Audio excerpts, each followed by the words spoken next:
Hey guys, this is the Tourney, and this is another high-level Heroes 5 Tribes of the East duel match between Elvin on the left as Necropolis and Blizzardboy on the right as Inferno. So let's just take a quick look at the heroes and armies before we begin. This is going to be a very caster-heavy Necropolis, or Necromancer here with very high spell power and knowledge, and not too much in the way of attack stats. If you look at the army, you can see only expert defense and invasion, so this is pretty clearly a very caster-focused hero. Dark magic and destructive magic, I believe. And then if you look at the Inferno army, a few more combat skills. Luck, defense, magic resistance, so clearly anticipating some maybe damaging spells out of the Necropolis here. And Hellfire, and the hero itself, so 17, 1, 2, 10, so a pretty big attack, almost nothing in defense at all, so actually kind of outclassing that significantly. So lower stats overall, looks like, but still a fair amount of attacking with the extra troops Inferno coming into the field. That could prove useful. And if we look at the stats on the creatures themselves, 2 morale and 4 luck, as opposed to, I believe, 0 luck for Elvin, so that could also be decisive that Blizzard can get some lucky strikes to capitalize on his massive attack. That could prove quite devastating. So anyways, without further ado, let's get underway. Gated in some more reinforcements, looks like. Not too much of a charge. And the Spectre is going to stand on top of the gated stack. Some more gating going on, so it looks like Blizzard wants to get out as much troops as he possibly can. Oh, and a lucky retaliation strike, so not much damage done from that, though. Oh, a meteor shower resistance coming in hand here. Oh, and the demon hero is actually counterspelling. So that'll allow him to negate the next spell that the Necropolis hero uses. Some more gates coming in everywhere. And the Spectre's already absorbing a retaliation, no doubt, as planned. Quite an unknown ability. The Prince's... Oh, without a Torpor proc, however, that is very unfortunate. So the proc on the Vampire Princess ability is so high, and it looks like nearly every Inferno creature has now gated.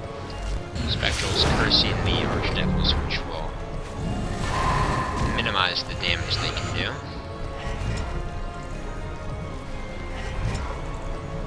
Still putting out quite a lot of hurt on the Spectrals, however. Spectrals are not destruction. Oh, no, lucky strikes like that. Blizzard's been getting quite a few lucky strikes already. That 4 luck really paying off. But Elvin does have some very powerful magic. So the Archdevil's damage range being restricted. Succubus inflicting a few casualties, but missing the Spectres. And marking the Necromancer on the Hellstallions, maybe? Yep, so that'll be allowing the Necropolis here regenerated mana, and the Spectre Dragon's cursing multiple Blizzard stacks here. Oh, but another lucky strike, and they're going. This Blizzard is getting one all over the place right now. The Hellstallion's getting pounded on getting some mana back to Lucretia. The Witchmaster's absorbing the counterspell there, actually. Good move on Elvin's part. Demon's doing or Devil's doing some fairly decent damage to the race, but nothing too crazy, no lucky strikes there, thankfully. And then counterspelling again, but there is no caster active for the Necromancer this time, so we'll see if Elvin's able to avoid that. Just taking a bit more damage, but they're going to be able to feed off of the weaker Firehounds, which can reduce. More and more troops coming in here for Necropolis. Inferno, rather. So many stacks on the battlefield now, it's getting pretty cluttered. And Lucretia's counterspell. But she is acting much faster than the Inferno hero against sorcery, so that'll enable her to get her next spell off perfectly successful. And those Rot Zombies are well positioned as well, because their aura will be debuffing both of these Inferno stacks right here. The ability makes them much better than the Plague Zombies, in my opinion. Oh, and Horn Demons, Horn Ogres is good as well. And another Meteor Shower with true resistances, but still big casualties for those are there mostly on as low-level troops. The Imps, really, not too much damage to the Scourge stacks. Harm Touch on the Devils for kill with no retaliation.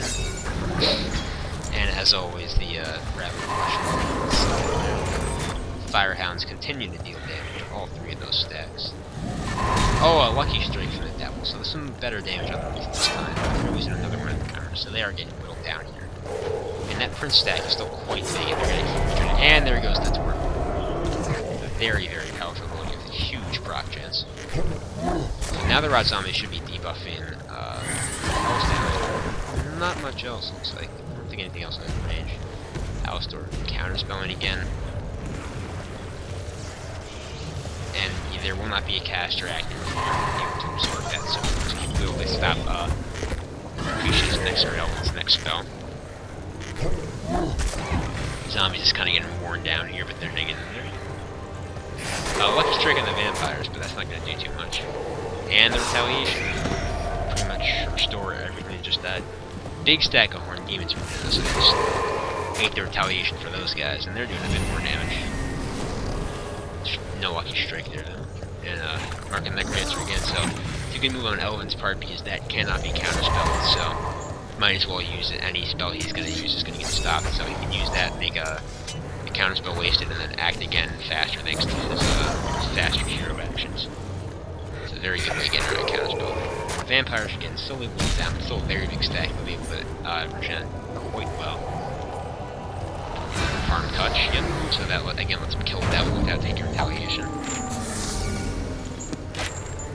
And the Witches, oh, the Witches are actually going to eat the counterspell, which I guess is still out there. So Marking the Necromancer allowed him to delay past the spell long enough for the Witches to kind of eat it. And a mass debuff of some of the dark magic that Necropolis is so known for. So you can see that with the multiple resistances on the Meteor Showers, they decided to go for some more combat-oriented spells rather than keep trying to put out damage that could get just kind of shrugged off by Blizzard's troops. Counterspell again. Probably see another Marking the Necromancer.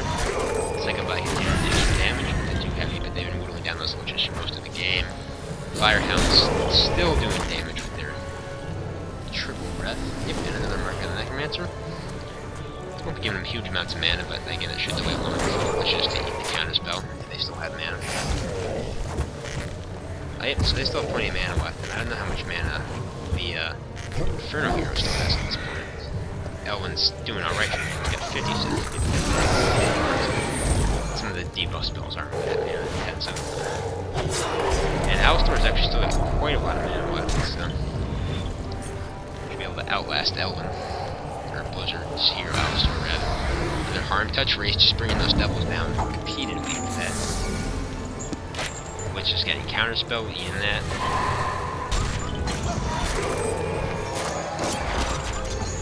Damage from the spawns. Devils will be. Oh, and a Lucky Strike. There go the Lash of the Wraith. Unfortunately, Elvin, they were going to use them to knock off another Devil, but he still has 60 Vampires. They just like crazy. And there goes the Meteor Shower. Better damage this time. Again, whittling down those bigger stacks of lower level creatures. But counterspelling again. The Witches will be acting before. I don't know if they have enough mana anymore to cast, so Elvin may very well be unable to get past that. Firehounds whittling down the Princes there, Lucky Strike for kills, which is almost dead anyways, but they look like maybe be able to get one more action off. Just gonna lifesteal off them. Oh, but no Torpor proc. That is unfortunate, but no casualties nonetheless. Mass debuff coming in handy there.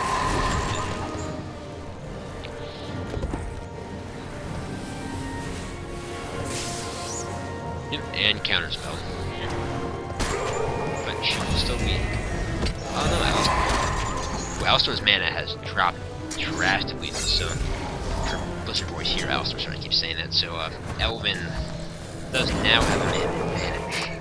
Able to regenerate even more of that off the Marking the Necromancer, and those Vampires are quickly becoming maybe the defining power stack left in this game. Because there is a very large number of them right now, and they are regenerating like crazy.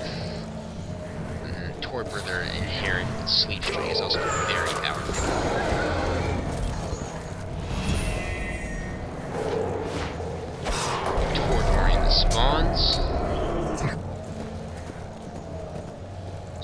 very high proc chance. Just had some bad luck with it. Very. Oh, and a vampirism on the vampire piece. As you thought they were in lifestealing enough already. It's going to be very hard to keep their numbers down at any capacity with vampirism on it. With the spell power that high, the lifesteal amount is going to be pretty easy. But mark the damned on them, so that will allow the hero to start pulling them down when they're taking next. But I honestly don't think that the hero is going to be able to do enough damage through this just crazy amount of lifesteal that they're doing. Oh, and a fireball. Yeah, I'm thinking at this point the princes are probably just going to be able to mop up because... Oh, he's eating the bodies for mana, of course, so that actually gives him something to continue counting. I'm a little confused by why he's popped up there. Princes can hit the spawn for max damage with the Torpor Strike. But, oh, they're taking a lot of damage from the hero this time. But still regenerating nonetheless. The Lucky Strike on the line on the kill 5 is a bunch. And yeah, there's just, I don't really see Blizzard being able to do too much and just stop the crazy regen on the Princess at this point. I mean, he hasn't been able to get them to drop below 55, really. Oh, and a resist from the Succubi. That resistance is becoming a lot of handicap Blizzard this match. It's some very nice ones. Counterspelling again, just trying to deny the next hero action from the Necromancer. She will be acting again before Blizzard goes, however. And then marking the Necromancer, vampires may hit them. Some easy lifesteal, yep, and some mana from and that's where. So yeah, the sheer size of the Princess combined with the fact that when you hit a Torpor stack, the damage is greatly increased as Princess is just keeping them, and with the vampirism, it's just giving them so much regen that they just will not die. See, Blizzard's actually just basically increasing their numbers by hitting keeping them by the same. They just cannot be kept down. There's really, I don't think, has anything that can deal with them at this point. So try to sacrifice some of the gated stacks to work the numbers down, but it's going to be difficult. And counterspell, that should be. Hero coming again. He's been able to actually kind of get the man advantage again by consuming that corpse. There are only a couple more to fill up, but the vampires are just going to keep tearing through everything. Just can't get the numbers down below 60.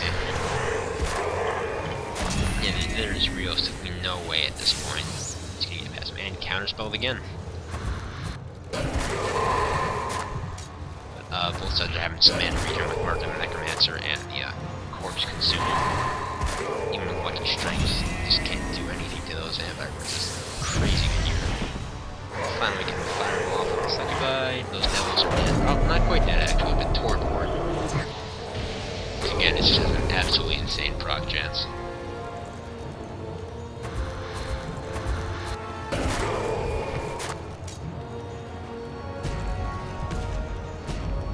Damage is kind of lessen a bit, but with the max damage from hitting a Torpor stack, it's not a huge issue.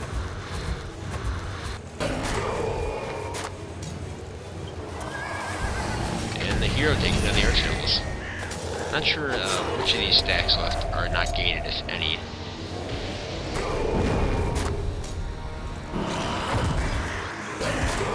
Just gonna kind of die gloriously at this point, I would imagine. There's really not much that can be done. Consuming the body. It's very intimidating ability. It's kind of stomping around the battlefield. So it looks like the familiars, and that will be game.